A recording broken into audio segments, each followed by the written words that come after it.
시험 나올 수준이 아마 그 정도가 될 겁니다. 이번 시간 3페이지에 건축법 함께 반항하십니다. 우선 1번은 건축물에 대한 개념 정의입니다. 두 번째 줄 보시게 되면 지하나 고가의 공작물에 설치하는 사무소, 공연장, 점포 등을 건축물이라 정의하고 있는데, 이 지하에 설치하는 공작물 중에 사무소 등으로 사용하고 있는 가장 대표적인 것이 지하철역입니다. 지하철역은 도로 바로 밑에 있거든요. 대지가 있겠습니까? 없겠습니까? 대지 없습니다. 대지 없는 건축물도 건축법 적용 대상이다. 그렇게 구분해 놓습니다. 그래서 첫 번째는 건축법령의 적용 대상에 관한 사항으로 통상 건축물은 건축법 적용하도록 되어 있지만 5가지 건축물은 건축법 적용하지 않고 있습니다. 지정 가정문화재 기억나십니까? 철도, 궤도, 선로, 부지에 존재하는 운행 관련 시설 건축법 적용하지 않고 있습니다. 그리고 하천구역 안에 수문 조작실의 경우 건축법 적용하지 않는다라는 것 기억해 주시고, 고속도로 통행로 징수시설과 컨테이너 박스를 이용한 공장 용도의 이동 쉬운 건축물은 건축법 적용하지 않는다. 그래서 컨테이너 박스와 관련된 공장 용도의 간이 참고 꼭 한번 살펴놓는 겁니다. 그리고 2번입니다. 다음 각호 하나에 해당되는 공작물의 축조, 가로 속에 분리란 말 찾으셨죠? 건축물과 분리되어 축조하려는 자는 시군 구청장에게 신고하여야 한다. 나는 이 옹담, 2m 초과하는 옹벽 담장, 사광, 8고 5태 기억난다? 그러면 여기에 못 보셨던 6m 초과하는 것이 있습니다. 뭐 기념탑이나 굴뚝 등이 있다고 하면 6m 초과 시에 축조 신고 대상이라는 것만 구분해 놓습니다. 그런데 우리가 꼭 기억하실 것은 건축물과 함께 존재한다면 건축물로 취급되고 분리되었을 때만 축조 신고 대상이라는 것 눈에 익혀 놓습니다. 그리고 4페이지 보십니다. 4페이지 1번 고층 건축입니다. 30층 이상이거나 120m 이상의 건축물을 고층 건축물이라 하고, 이 고층 건축물 중에 50층 이상이거나 높이가 200m 이상의 경우에는 초고층 건축물이 되게 됩니다. 하나 질문이 있습니다. 만약 층수가 20층이고 높이가 120m인 건축물은 고층 건축물이다. 맞습니다. 그래서 층수 또는 높이 둘 중에 한 개 요건을 갖추게 되면 고층 건축물과 초고층 건축물로 판단하는 점 확인만 해놓습니다. 그리고 이번 다중이용 건축물은 작년에 시험에 나왔기 때문에 그냥 지나가 상관없는데, 우리 박스 속에 2번 보게 되면 16층 이상 건축물 찾으셨죠? 그래서 건축물의 용도와 관계없이 16층 이상이면 전부 다중이용 건축물이라는 것 확인해 놓습니다. 설마 시험에 안 나오겠지만 작년에 다중이용 건축물 나왔기 때문에 준 다중이용 건축물이 있습니다. 준 다중이용 건축물은 바닥 면적 합계가 1000제곱미터 이상의 12개 용도의 건물을 준 다중이용 건축물이라 표현하게 되는데, 우리 동그라미 2번과 관련되어 다중이용 건축물을 구분하면서 종종 우는 판문수,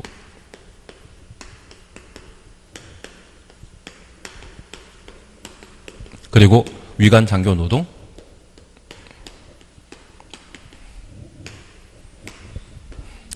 이러한 12가지 건축물이 바다 면적합 1000 이상이면 죄다 준다중이용수물인 것 기억하면 좋겠습니다. 기억하면 좋겠습니다. 다만 시험에 안 나올 것 같은데 재미로. 그래서 종합병원,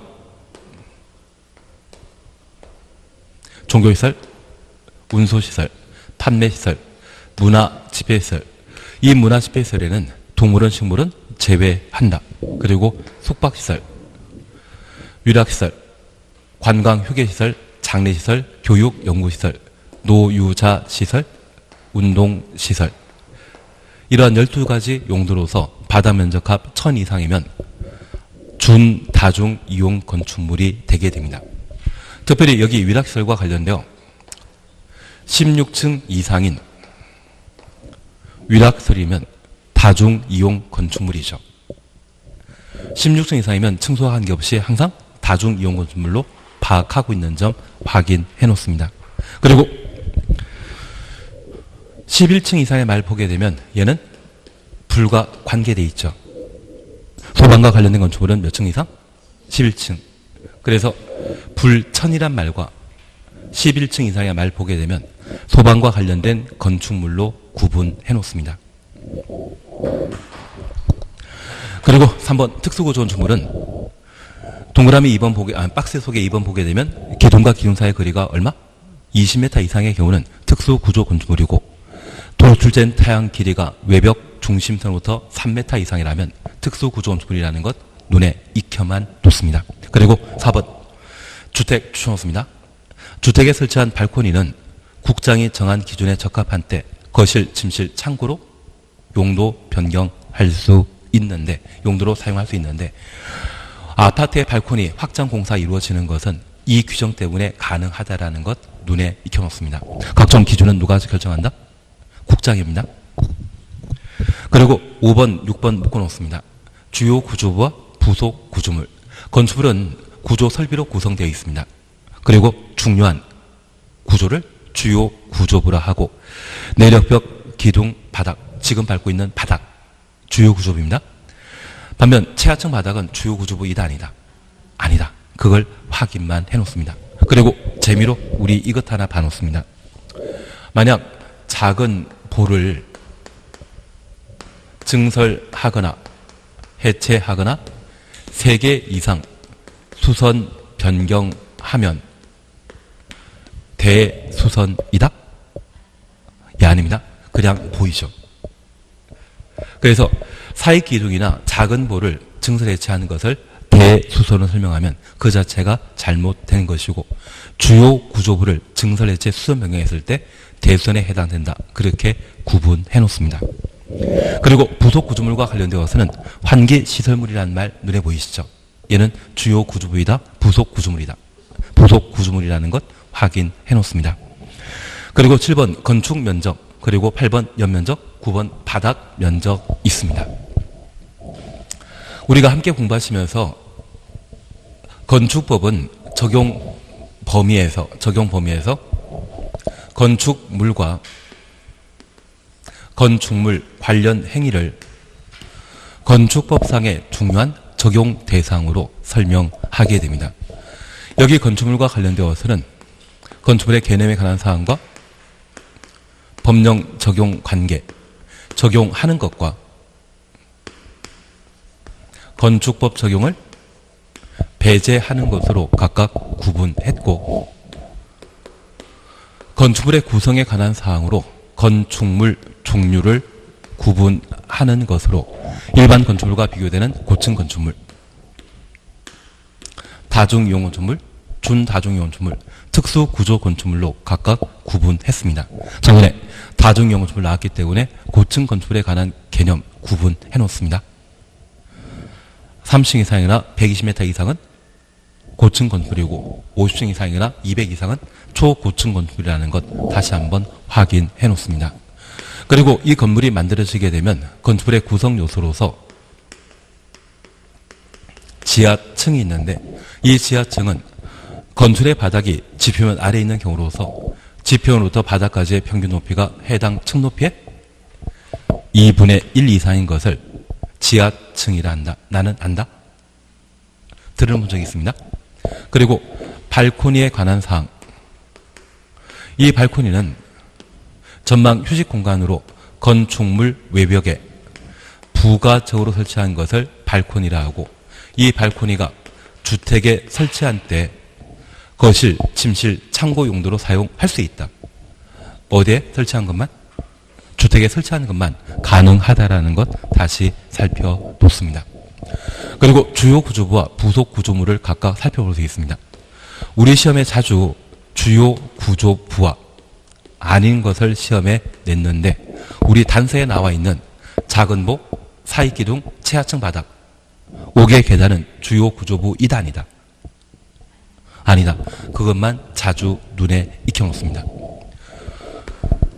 그리고 마지막 우리 보시는 게 건축물 크기에 관한 내용을 함께 보셨습니다.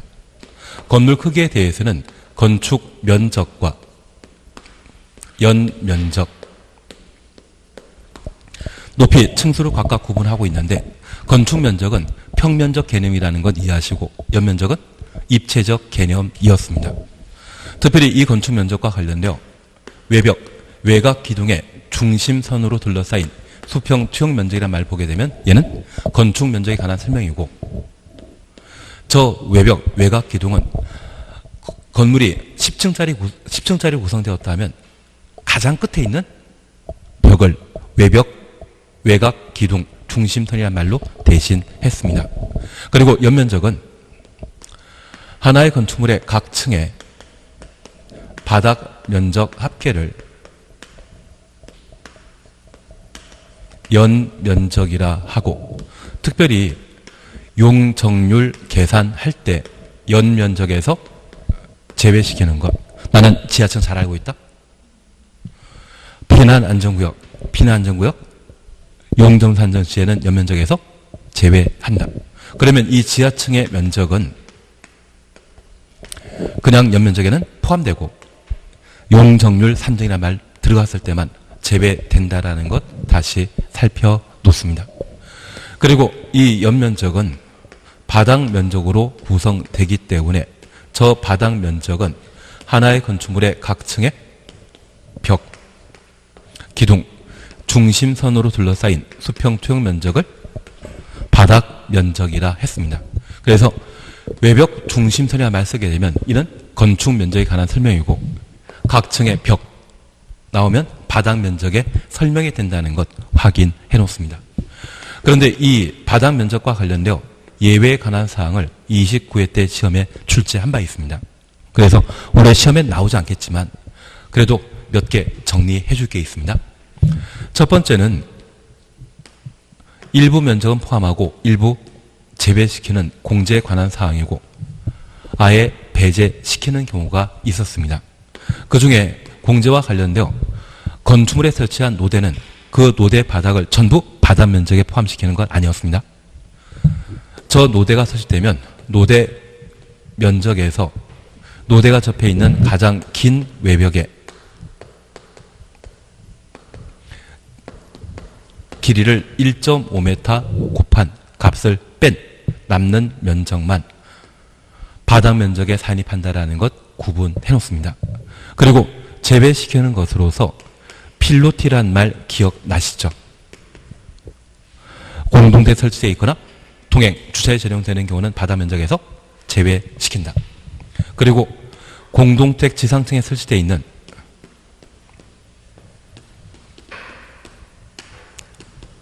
전기실, 기계실, 조경시설, 어린놀이터, 생활필요를 보호한 면적은 바닥 면적에서 제외시킨다라는 것 기억해 놓습니다.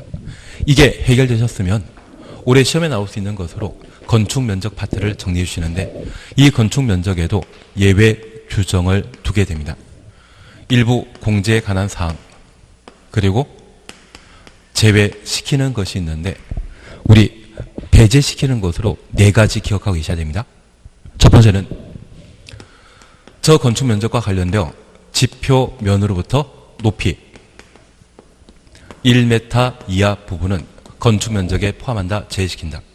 제외시키고 경사 통로나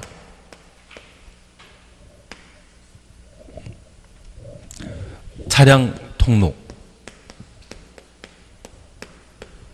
나오게 되면 건축 면적에서 제외시킵니다. 여기 경사 통로는 우리 이마트 같은 데 가보게 되면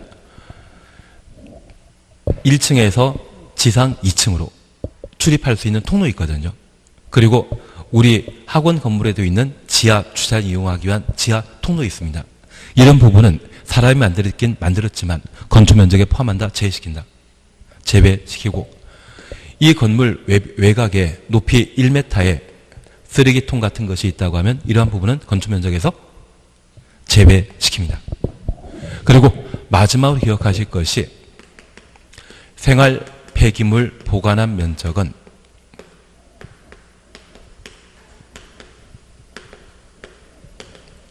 건축 면적에 포함한다, 제외시킨다? 제외시킵니다. 다만 우리 기억하실 것은 공동택 지상층에 설치한 생활 폐기물 보관한 면적은 건축 면적에 당연히 제외되고 바닥 면적에서도 제외됩니다. 그러면 그러한 특별 규정은 어디에만? 공동택에만. 우리 학원 건물이나 오피스텔에 쓰레기 분리수거하기 위한 생활 폐기물 보관한 공간에 대해서는 건축 면적에서만 제외되고 바닥 면적은 그냥 포함시키는데 공동택의 경우는 건축 면적과 바닥 면적에서 모두 제외시킨다라는 것 확인해 놓습니다. 그리고 공제에 관한 사항으로 처마라는 게 있습니다. 나는 처마 안다? 우리가 공부하는 건축법은 1962년도에 제정되어 그 당시에는 지금 우리가 이용하는 철근, 콘크리트 건물이 아니라 지붕이 있는 건물이 있었거든요. 이 지붕 끝부분을 뭐라 한다? 처마라 표현하게 됩니다. 그런데 이 처마 부분을 모두 건축 면적에 포함시키는 것은 애매하기 때문에 이 처마가 설치되게 되면 원칙적으로 처마 끝 부분부터 1m 우태와 둘러싸인 수평투영 면적만 건축 면적에 산입하도록 되어 있습니다. 그런데 우리 한옥이라고 하는 두 글자 보면 2m 우태하고 전통 사찰이라고 하는 네 글자 보게 되면 4m 우태와 둘러싸인 수평투영 면적만 건축 면적에 반영하도록 되어 있습니다. 올해 개정된 것으로 최근 아파트 단지에 전기 자동차 충전소 만들고 있거든요. 그게 지붕 형태를 가지고 있는 상황이라고 하면 처마 끝부분부터 얼마? 2m. 그래서 사업계획 승인 대상 전기 자동차 충전소 이야기 나오면 그때는 2m 후대에 둘러싸인 수평투영 면적만 건축 면적에 산입한다. 그렇게 구분해 놓으시면 됩니다.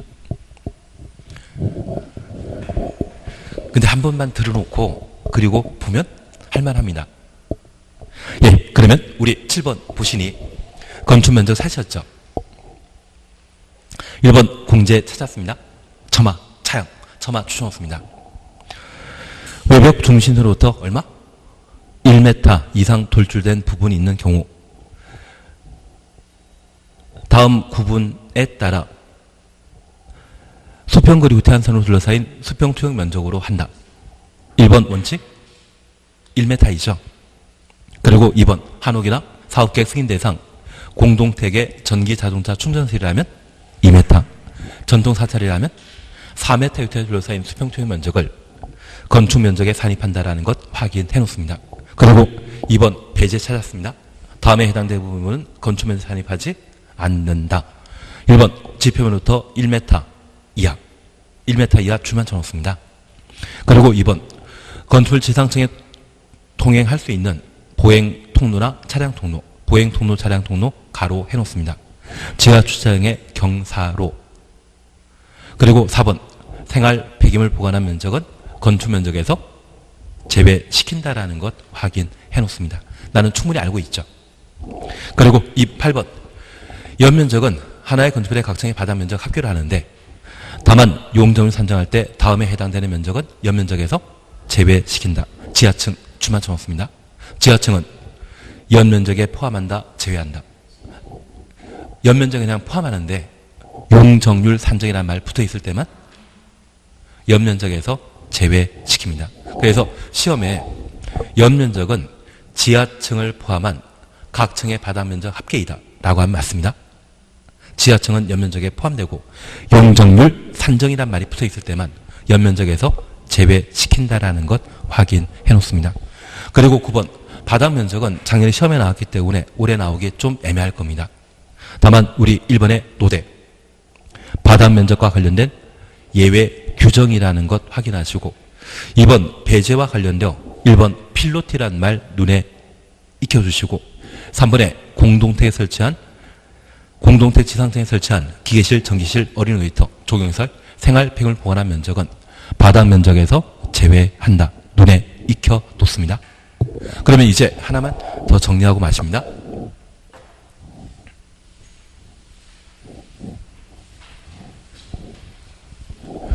우리가 잠깐 구분하실 것으로서 만약 시험에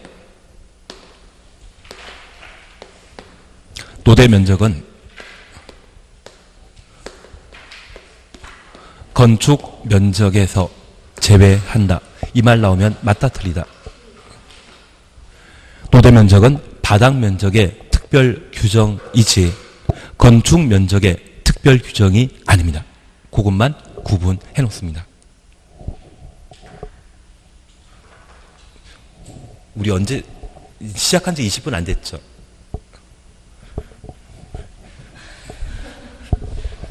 (20분) 있다가 쉴 수 있도록 하겠습니다. 배고프시죠?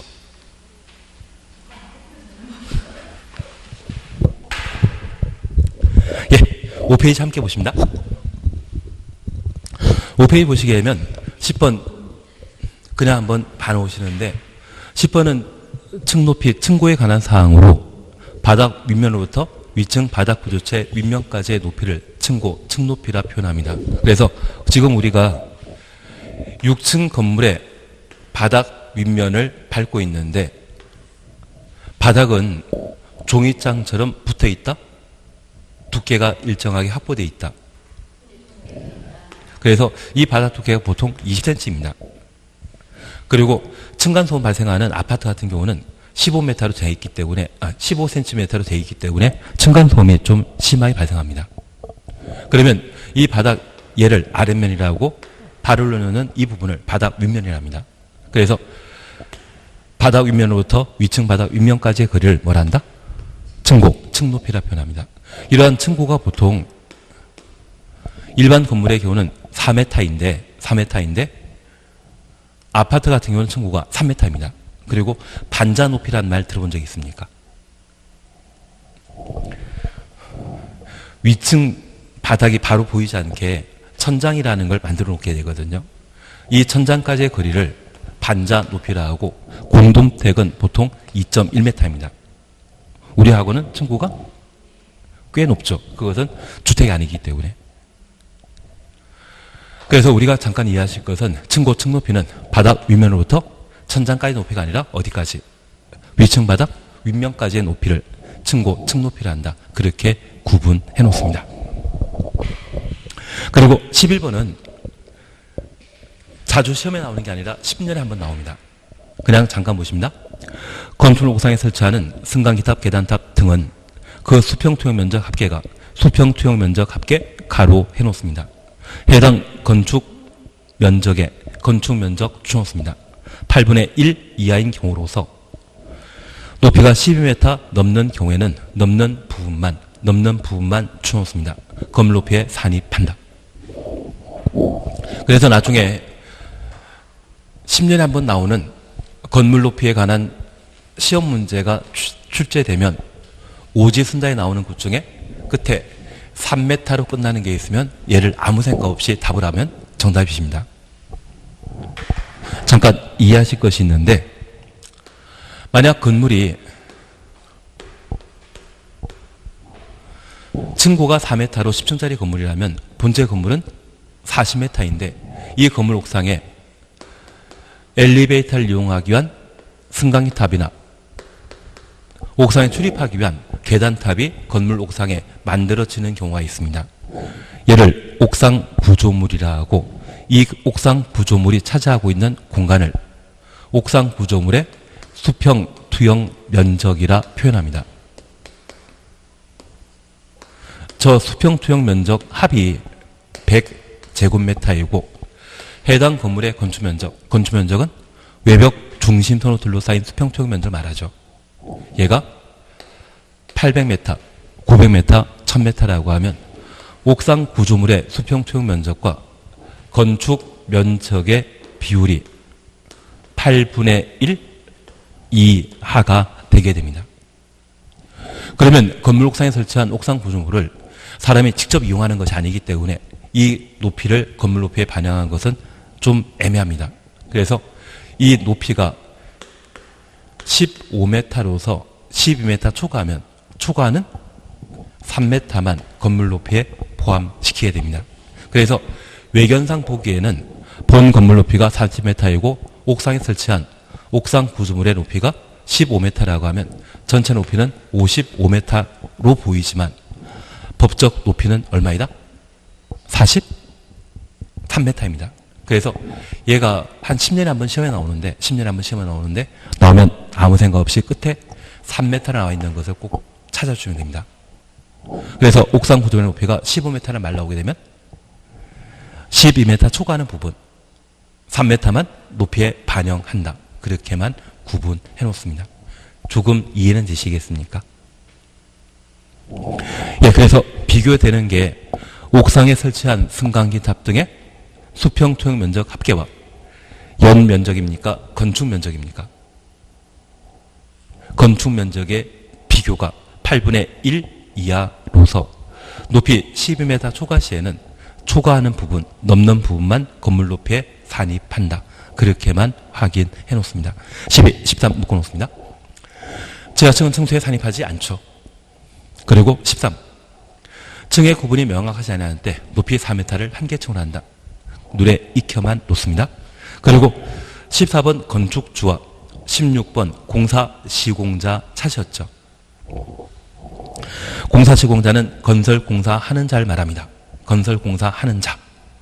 그런데 우리 건축주 보게 되면 건축물 건축 등에 대한 공사 발주하거나 발주 추천없습니다. 현장 관리인 두어 스스로 공사하는 자를 말한다. 그래서 현장 관리인 추천없습니다. 만약 시험에 건설 공사하는 자 이 말만 보게 되면 공사 시공자이지만 발주란 말과 현장 관리인 두어 스스로 공사하는 자 현장 관리라는 말 보게 되면 얘는 뭐가 된다? 건축주에 대한 설명이 된다는 것만 확인해 놓습니다. 만약 시험에 현장 관리인 두어 스스로 공사하는 자를 공사 시공자라 한다. 이 말 나오면 틀립니다. 이때는 건축주가 된다는 것만 눈에 익혀 놓습니다. 15번 설계도서 그냥 지나가십니다. 28회 때 한번 나온 적이 있습니다. 이어가지고 틀리게 정답 되는 질문 아니더라고요. 그리고 17번 관계 전문기술자 그냥 지나가 상관없습니다. 그래서 건축주와 공사 시공자만 명확하게 구분해 놓습니다. 그리고 이 행위 찾으셨죠. 건축행위 워낙 잘하시기 때문에 그냥 지나가시는데 하나 정리해 줄 게 있습니다.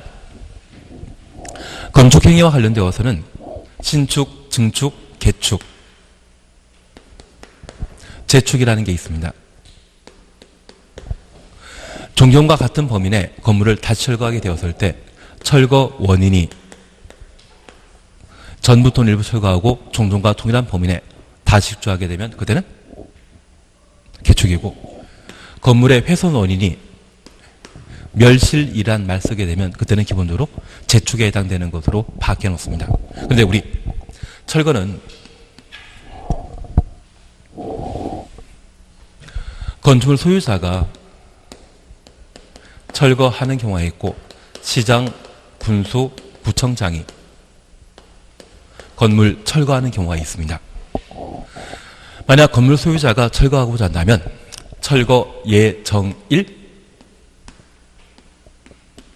3일 전에 철거 신고하도록 되어 있습니다. 반면 멸신고는 멸실된 날부터 30일 이내 사후 신고하도록 되어 있습니다. 그리고 시, 군, 구청장이 건물 철거하는 것은 빈집 정비를 목적으로 철거하는 경우가 있습니다.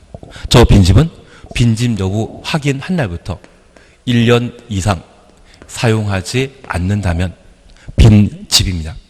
그런 빈집에 대해서는 시, 군, 구청장이 빈집 소유자에게 철거하라 명령하게 되는데 그 소유자가 철거 명령에 따라 직접 철거하지 못한다면 시, 군, 구청장이 대신 철거할 수 있습니다. 시, 군, 구청장이 대신 철거할 때 시, 군, 구청장은 철거 예정일 7일 전에 소유자에게 통지하고 철거할 수 있거든요. 시장, 군수, 구청장은 몇 글자입니까? 7글자이기 때문에 며칠? 7일 전이고 소유자가 건물 철거하게 되면 몇 글자입니까? 3글자이기 때문에 몇 전? 3일 전. 알고 있죠, 원래가. 그래서 철거신고는 철거 예정일 3일 전에, 멸신고는 멸실 되자면서 30일 내 사후 신고하도록 되어 있는데, 빈집 정비와 관련되어 시장 군수구청장이 철거하게 되면 몇 전에? 7일 전에 통지하고 철거한다. 그래서 개축, 재축과 함께 여기까지 한번 정리해 놓습니다. 원래 건물의 규모가 예전보다 커지면 신축, 증축인데 종전과 동일한 범위에 탈출하면 개축, 재축이 됩니다. 철거를 원인으로 한다면 개축, 멸실을 원인으로 한다면 재축에 해당된다는 것 살피시면서 여기까지. 그리고 양걸 1번 대수선입니다. 여기 대수선은 큰 수술을 말하는 것이죠. 큰 수술을 말합니다. 그래서 나는 벽 3,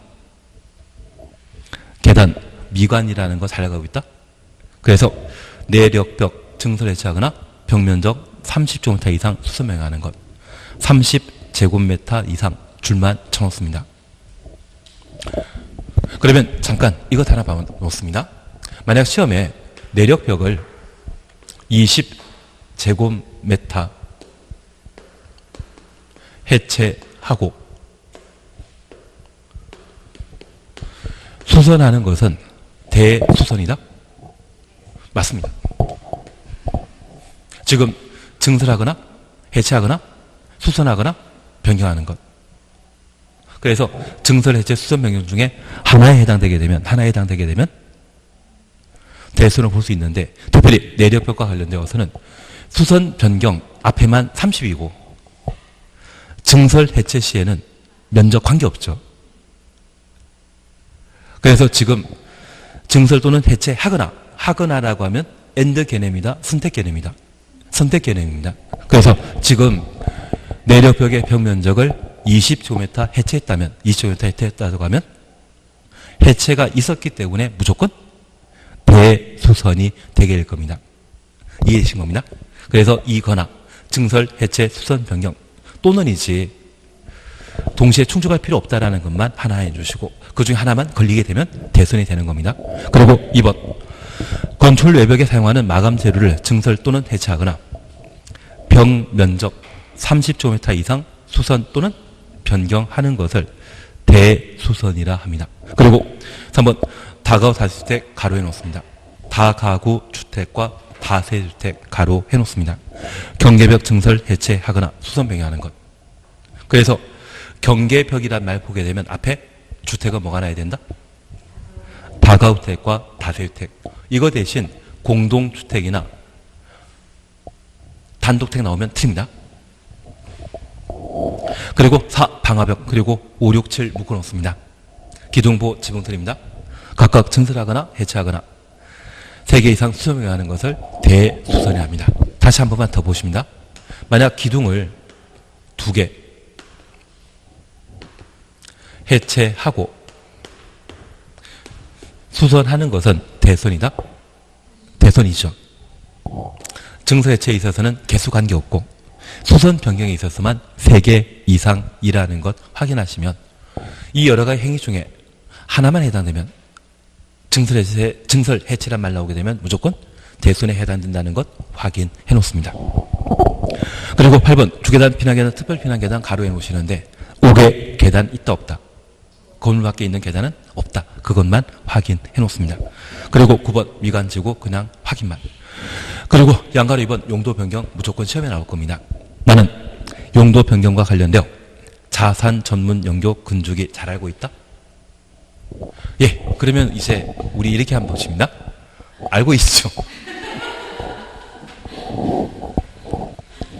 그래서 용도 변경 시험 올해 나올 겁니다. 그러면 우리 시설군과 관련되어 하위 설군에서 상위 설로 올라가면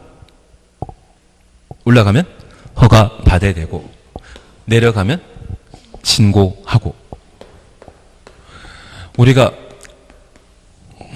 문화 집회설군과 관련되어서는 문, 종, 위, 관이란 말 기억나시고 영업설군과 관련되어서는 답한 운수, 교육복지설군은 노교 수혜야 그렇게 알고 있습니다.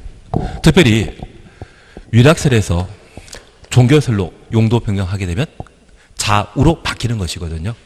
이럴 때는 같은 시설군 내 용도 변경에 해당되기 때문에 어디에? 건축물 대장에 기재상 변경 신청 대상입니다. 그러면 첫 번째 우리가 기억할 게 있습니다. 우리가 방금 보신 용도 변경은 사용 승인 전에 이루어집니까? 사용 승인 이후에 이루어집니까? 사용 승인 이후에 이루어지고, 건축 법령에 따라 사용 승인 받은 모든 건축물은 건축물 대장을 시군구에 비치 보관하고 있거든요. 그래서 용도 변경과 관련된 관할관청은 시군 구청장이지 시도의사, 특별시장, 관시장, 도의사 나오면 된다, 안 된다? 안 됩니다. 용도 변경에 대한 관할관청은 항상 시군 구청장입니다. 그래서 만약 시험에 A광역시에 B구에 용도 변경이 이루어지게 되면 용도 변경은 광역시장에게 허가받아야 된다? 구청장에게 허가받아야 된다? 구청장에게 허가받아야 됩니다. 용도 변경은 관할관청이 누구이다? 시군구청장. 건축물 대장 작성한 자가 시군구청장이기 때문에 시군구청장에게 용도 변경에 대한 인허가 받아야 됩니다. 나는 안다, 모른다? 안다. 그 중에 같은 시설군 내 용도 변경이라면 그때는 뭐? 건축물 대장 기재사항 변경 신청 대상입니다. 그런데 우리가 알고 있는 종교시설에는 절도 있고 성당도 있고 교회도 있습니다. 그래서 만약 사찰에서 교회로 용도 변경하게 되면 이때는 같은 시설군입니까? 같은 용도입니까? 같은 용도이기 때문에 기재사항 변경 신청마저 생략한다라는 것 확인해 주십니다.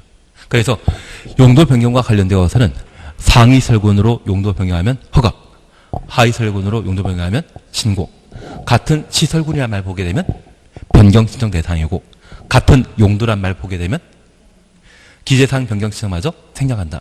용도 변경할 필요 아예 없습니다. 그냥 내버려 두면 된다. 그렇게만 구분해 놓습니다. 그리고 두 번째 우리 봐주실 것이 있습니다. 3번 찾으셨죠? 허가 대상인 경우로서 허가 추놓습니다. 용도 변경하는 부분의 바다 면적 합이 500제곱미터 이상 500 추놓습니다. 용도 변경 설계에 대해서는 건축사 설계 규정을 준용한다. 건축사의 설계 받아는 이야기입니다. 그러면 작년 시험에 이렇게 나온 게 있습니다. 여기 용도 변경과 관련되어 4층짜리 병원을 서점으로 용도 변경하게 되면 이 병원은 교육복지설군에 해당되는 의료시설입니다. 그리고 서점은 보통 근린 생활시설이거든요. 상위설군에서 하위설군으로 용도 변경하면 허가 대상이다, 신고 대상이다. 신고 대상인데 이 경우 건축사 설계에 관한 이야기를 설계 받아야 된다. 그걸 시험에 낸 적이 있거든요. 맞다, 틀리다. 신고 대상인 때는 설계 필요하다, 필요 없다? 필요 없다. 언제만?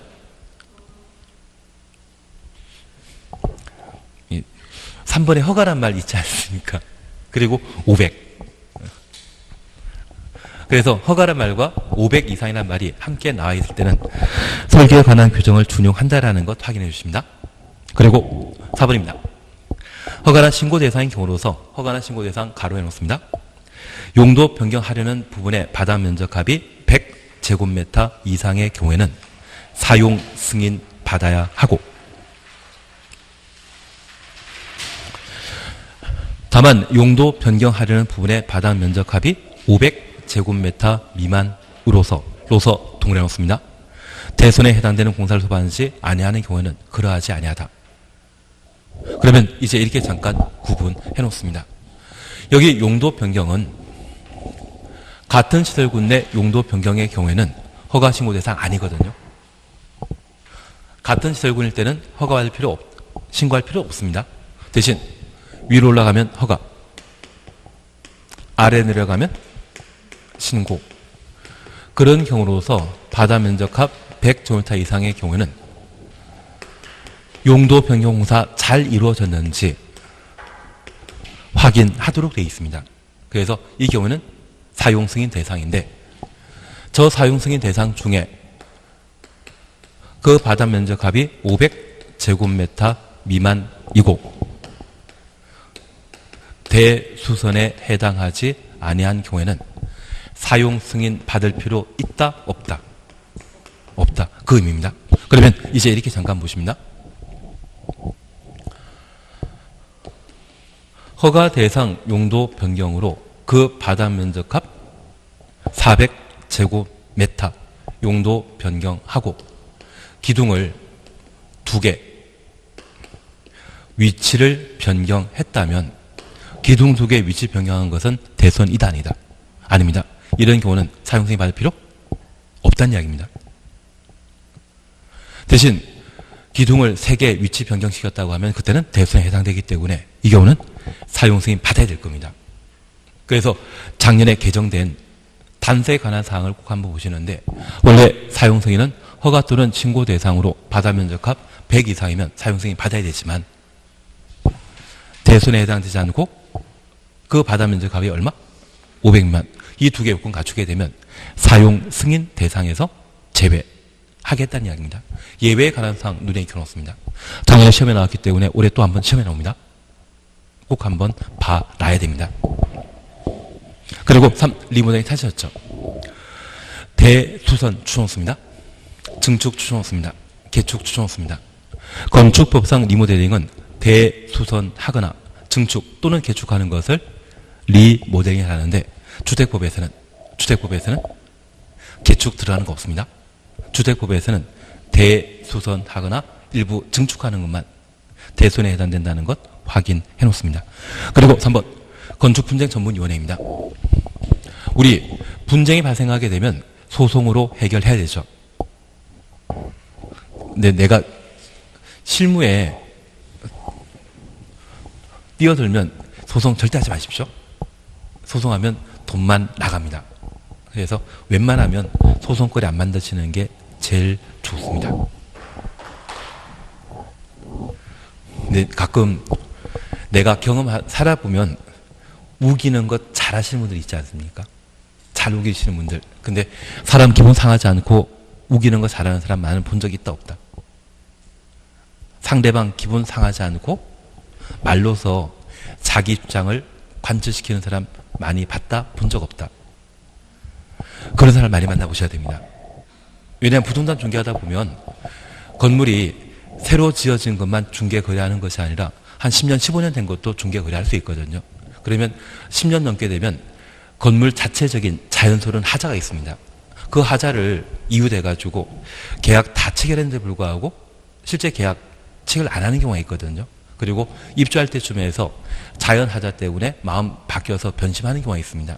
그럴 때 조리 있게 근거 제시하면서 계약을 성사시키고 입주시키는 게 부동산 중개할 때 꼭 필요합니다. 그래서 상대방 좀 상하지 않고 잘 우기시는 분이 있다면 한 6개월 정도는 같이 밥 먹고 술 마시면서 커피 한잔 마시면서 그 사람 대화하는 방법을 좀 배우시는 게 필요하십니다. 저 같은 경우는 말조리가 좀 없거든요. 저도 나중에 업을 하게 되면 꼭 그렇게 할 겁니다. 그래서 주변에 그런 재능 있는 사람들을 좀 아시는 분이 계시다고 하면 한 달에 걸쳐서라도 한번 친구 삼아 좀 손해보는 마음이 있더라도 한 몇 달 동안은 한번 따라다니시는 게 필요하십니다. 일단 그냥 넘어가도록 하겠습니다. 갑자기 또 3초% 아졌지만 예, 이것 때문에 그랬죠. 그러면 이 분쟁이 발생했을 때 소송에서 해결하는 것이 원칙인데 우리 건축부에서는 소송하지 않고 다른 방법으로 분쟁을 해결할 수 있도록 허용합니다. 그게 조정, 재정이 되게 됩니다. 그런데 이 조정과 재정은 판사가 하는 것이 아니라 건축 전문가가 하는 것이거든요. 그래서 소송일 때는 대법원까지 재판하는 절차에 따라 3심제가 채택되고 있지만 건축분쟁전문위원회에서는 3심이 아니라 2번 합니다. 첫 번째 하는 것을 뭐라 한다? 조정. 두 번째 하는 것을 재정이라 표현합니다.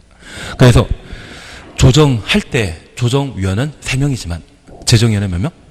5명이라는 걸 확인하시고 조정과 관련된 처리기간은 며칠?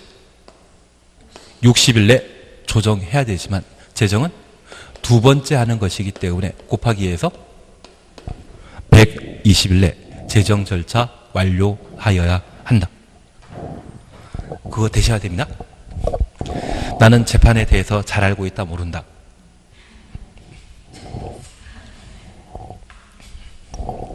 근데 부득이하다고 하면 하시는 게 필요합니다. 하시려고 하면 항상 우리 뭐 계약 체결하거나 뭐 할 때 휴대폰에 녹음 기능 켜놓고 하십시오. 그리고 분쟁이 있으면 나중에 그것 녹취로 만들어 놓으시면 되거든요. 그래서 그냥 일상 친구랑 이야기할 때는 그런 거 하면 안 되지만 알겠습니다.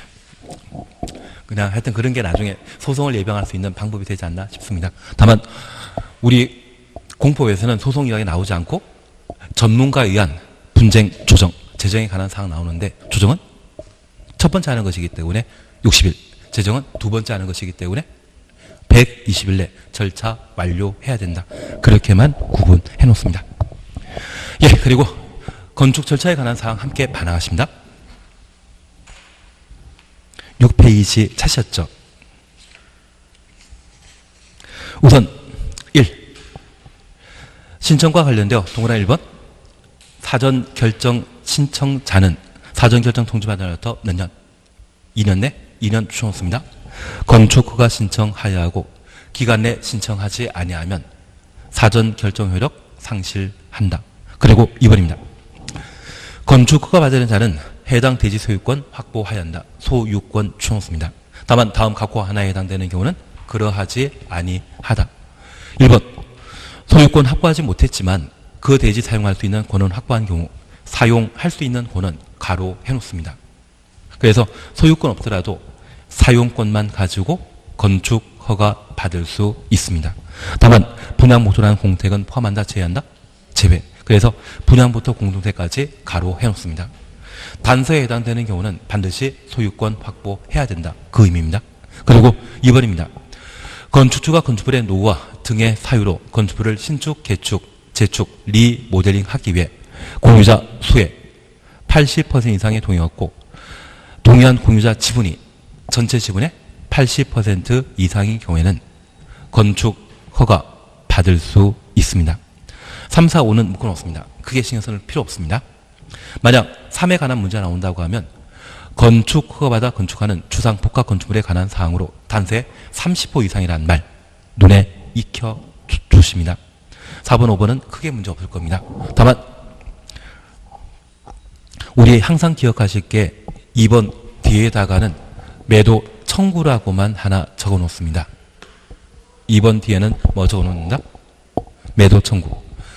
매도 청구는 건축 허가 받은 이후, 건축 허가 후에 반대하는 공유자에게 그 지분 팔아라 요구하는 것을 매도 청구라 하고, 이 매도 청구하고자 하면 사전 협의기간 필요한데 건축 허가 받은 후 사전 협의기간은 얼마? 3개월 이상입니다. 협의 성립하면 매수할 수 있고 협의 불성립하면 못 사는 것이죠. 나는 알고 있다? 예, 그러시면 됩니다. 그래서 2번 뒤에다가는 매도 청구라 적어 놓으시고 사전 협의하는 몇 개월? 3개월. 그리고 3번입니다. 허가권자는 주요 건축물에 대한 건축 허가하기 전에 건축 허가 전 가로 해놓습니다. 건축의 구조 안전과 인접대지 안전에 미치는 영향을 평가하는 건축물 안전 영향 평가를 기관에 의하여 실시해야 한다.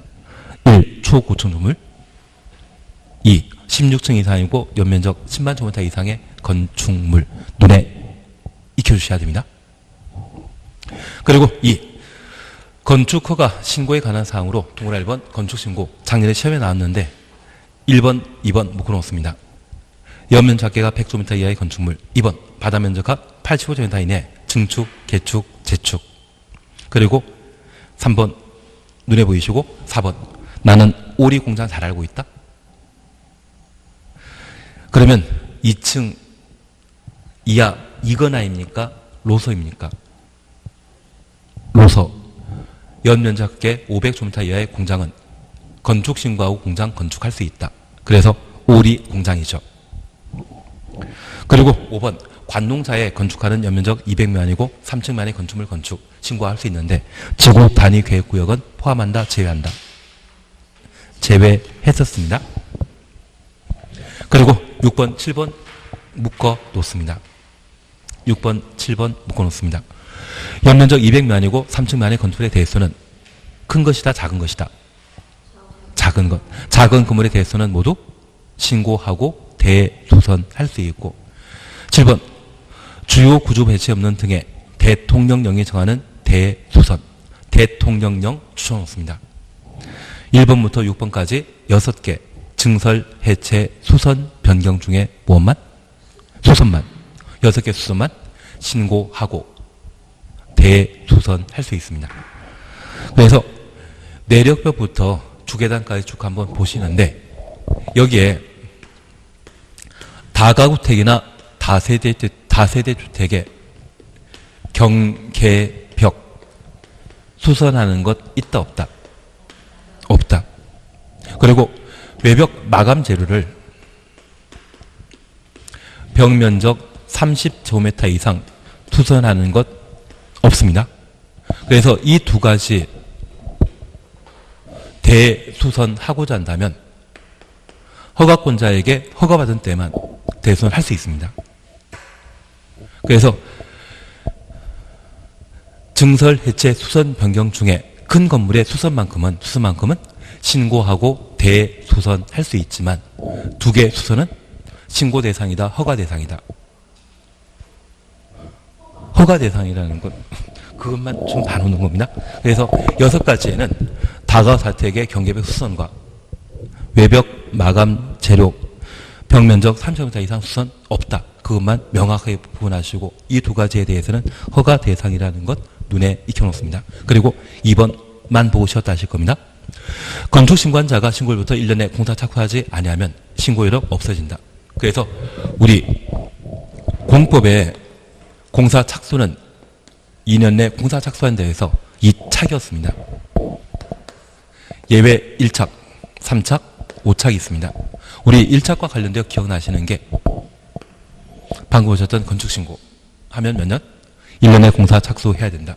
그리고 3착과 관련되어 보신 것은 공장에 대한 건축 허가 받게 되면 3년 내 공사 착수해야 된다. 그리고 5착과 관련되어서는 주민이 입안 제한한 지구 단위 계획이 결정 고의되면 5년 내 공사 착수해야 되고 착수하지 않는다면 5년 되는 다음날 효력 상실한다. 국토계획법에 나왔는데 그리고 건축법에서는 특별 건축구역이 있습니다. 특별 건축구역이 지정되면 5년 내 공사 착수하지 않은 때 전부 또는 일부를 해제할 수 있습니다. 그리고 마지막으로 주택법상 사업계획 승인받은 주택건설사업은